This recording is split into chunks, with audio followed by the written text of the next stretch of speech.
We tried to make it as safe as we could, and the police knew where we were drag racing, but we conducted it to where we could, you know, like a lot of people said, if you want to kill yourself, just go on out there, but don't come in the city and cut up with your hot rod.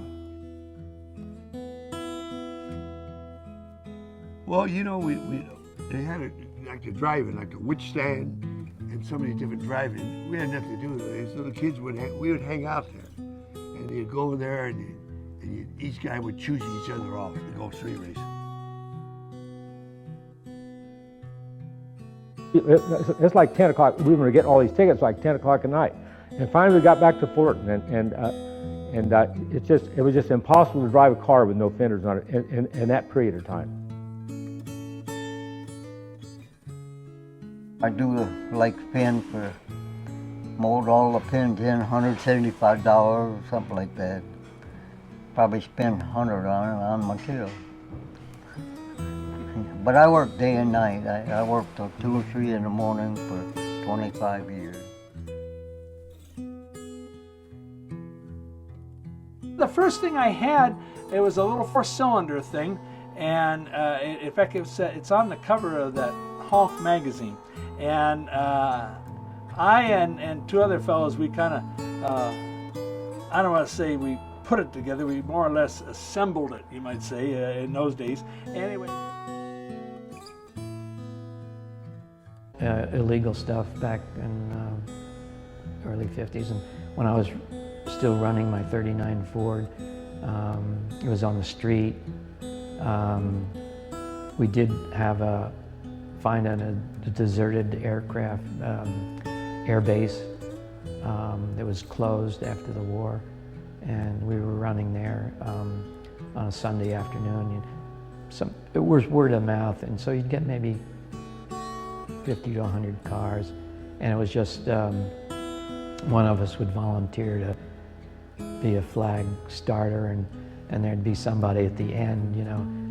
We didn't use stopwatches or anything. It was just somebody at the end that decided who was the winner, you know. The rich kids, if they wanted to go racing, they had to have somebody else build their car, but they didn't have the knowledge of doing it. Not that that's bad, but I mean, you know, there was a lot of guys that I know that had tons more money than I had, but I could still beat them because they had to rely on somebody else to do the work, you know. And they wanted to drive it and they wanted to own it, but they didn't have the knowledge of making it run fast. And that was one of the advantages I had, along with Garlish and several other guys. I knew how to build them, and I knew how to drive them, and I knew how to tune them, you know. So, and that's a pretty good advantage. But anyway, when I went to do mine, I thought I better bring that frame home and try that 28 body on there. So anyway, we get it home, and my brothers and everything, we cut over, and we put it on there. Hell, it fits perfect. It wasn't too narrow.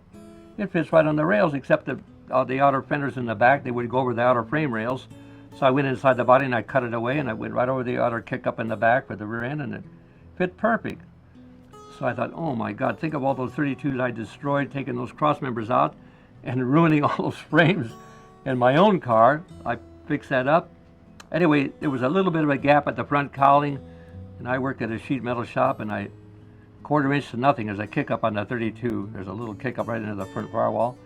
So I took that panel off of the 28 Model A, and I took it up there, and I took it a sheet metal bender, and I bent it up 1/4 inch to nothing and put new wood down there. So my body on the frame fits perfect. If you ever look at most of them have garden hose in there or webbing or something to get rid of that 3/8 of an inch gap.